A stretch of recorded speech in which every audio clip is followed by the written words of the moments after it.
शादी का झांसा देकर बनाता था संबंध, पहले तो कत्ल किया और फिर उसके बाद मनाई सुहागरात। आखिर क्या हुआ था इस घटना के अंदर, पूरी सच्चाई जानने के लिए वीडियो में बने रहें। तो नमस्कार दोस्तों, मैं जेपी पाल भोजपुरिया, उत्तर प्रदेश जिला जौनपुर से। यह घटना बिहार के बगहा की है। वहाँ पर एक रानी नाम की लड़की रहा करती है, जिसकी माँ की मौत हो चुकी है और रानी 8वीं पास है, लेकिन अपने भाइयों और बहनों में सबसे बड़ी है। उसके 6 छोटे भाई हैं और रानी उन सबसे बड़ी है। घर के अंदर पिता हैं, पिता जो कि बुजुर्ग हो चुके हैं, कमाने लायक नहीं हैं। घर की सारी जिम्मेदारी रानी के कंधों पे आ जाती है। अब दोस्तों, यहाँ पे रानी कमा रही होती है और अपने भाइयों का, अपने पिता का भरण पोषण कर रही होती है।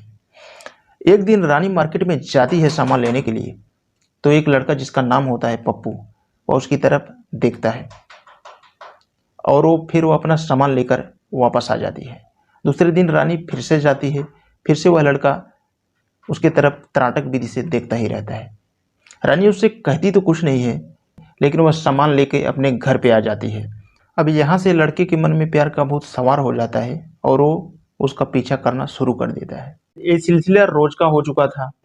एक दिन रानी से उसका जो प्रेमी था वो कहता है कि चलो कहीं घूमने चलते हैं और मैं मोटरसाइकिल लेके आऊँगा, तुम जब बाजार आओगी तो यहीं से हम चलेंगे घूमने। रानी जब दूसरे दिन बाजार आती है सामान लेने के लिए, तो वह पप्पू मोटरसाइकिल पे बैठाता है और उसको घुमाने के लिए लेके जाता है। एक होटल पे ले जाता है, खाना वगैरह खाते हैं। उसके बाद में पप्पू अब रानी से संबंध बनाना चाहता था। वो मीठी मीठी बातें करता है, लेकिन रानी पहली बार में ही उसे ना बोल देती है। पप्पू कहता है कि मैं तुम्हें सचमुच तुमसे प्यार करता हूँ और तुमसे शादी भी करूँगा। फिर भी रानी ना बोल देती है। अब वो करे तो करे क्या करे, ज़बरदस्ती कर नहीं सकता। वो सोच रहा था मैं ज़बरदस्ती करूँगा तो ये चीखेगी, चिल्लाएगी और यहाँ पे शोर शराबा हो जाएगा, मामला बहुत गड़बड़ हो जाएगा। फिर बहुत कहने के बाद में, घंटों तक बीत जाते हैं मनाने के बाद में, वो रानी भी जो होती है वो सहमत हो जाती है। अब ये जैसे ही राजी हो जाती है रानी, उसके बाद में इन दोनों का संबंध वहीं पे बन जाता है, होटल में ही। अब ये जब एक बार सिलसिला हो जाता है तो ये थमने का नाम ही नहीं लेता है।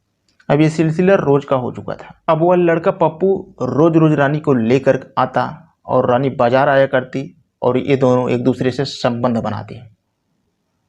ये सिलसिला रोज का हो चुका था।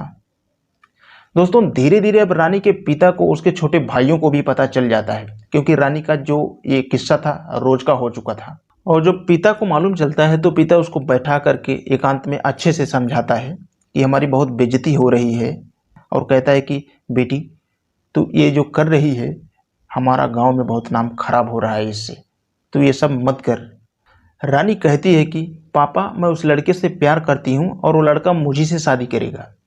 लेकिन जो पापा होता है वो कहता है कि बेटा, वो हमसे ज़्यादा अमीर है, वो हमसे शादी क्यों करेगा, तो उसके चक्कर में मत आ, वो बहुत बेकार लड़का है। लेकिन रानी यहाँ पे नहीं मानती है, फिर भी उस लड़के के साथ जाने लगती है। अब यहाँ पे क्या होता है, पप्पू के घर वाले पप्पू की शादी फिक्स कर देते हैं और पप्पू अपने घर वालों से कुछ भी नहीं कह पाता है, क्योंकि वैसे तो बड़ी बड़ी बातें करता था, प्रेमिका के सामने शादी तुमसे करूँगा और तेरे अलावा किसी से भी नहीं करूँगा।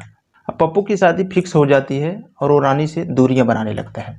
उसको लगता है कि अब हमारे जीवन में रानी दुविधा बन जाएगी। अब तक वो मौज मस्ती कर रहा था, उधर दोस्तों रानी से जब वो दूरियां बना रहा होता है तो रानी भी अब परेशान हो जाती है, सोचती है कि मामला क्या है। रानी जैसे तैसे पता निकाल ही लेती है। रानी को पता चल जाता है कि अब पप्पू की शादी फिक्स हो गई है। तो रानी को बहुत गुस्सा आता है और वो अपने पिता और अपने भाइयों को लेकर के थाने पहुंच जाती है। वहां जाकर के रिपोर्ट दर्ज करवाती है। पहले तो पुलिस वाले उसकी रिपोर्ट दर्ज ही नहीं कर रहे थे, लेकिन बहुत रिक्वेस्ट करने के बाद में किसी तरह वो रिपोर्ट दर्ज करते हैं। मतलब उसका मजाक उड़ाते हैं, उसको खिल्लियाँ उड़ाते हैं उसकी। उसके बाद में किसी तरह वो रिपोर्ट दर्ज करते हैं। वहाँ पे पुलिस पूछते हैं कि तुम्हारे साथ उस लड़के ने कितनी बार संबंध बनाया, जो कि ये शब्द पूछना बहुत ही इनलीगल है।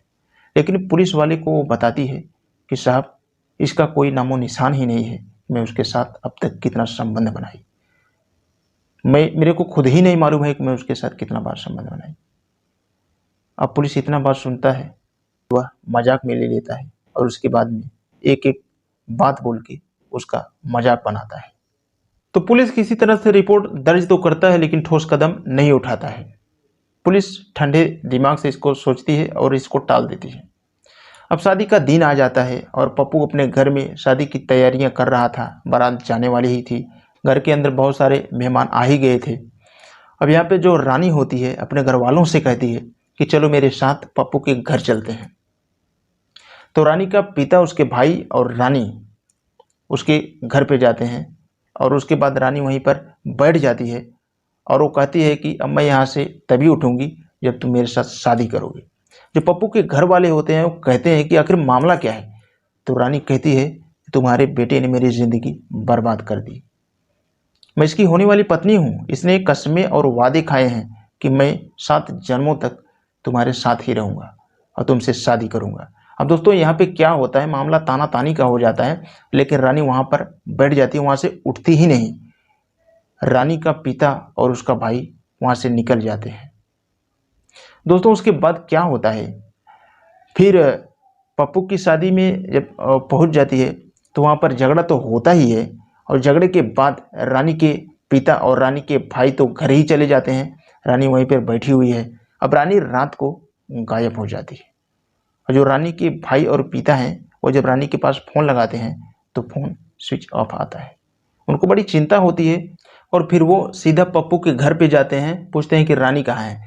पप्पू और उसके माँ बाप कह देते हैं यहाँ से तो गई तुम्हारे पीछे ही।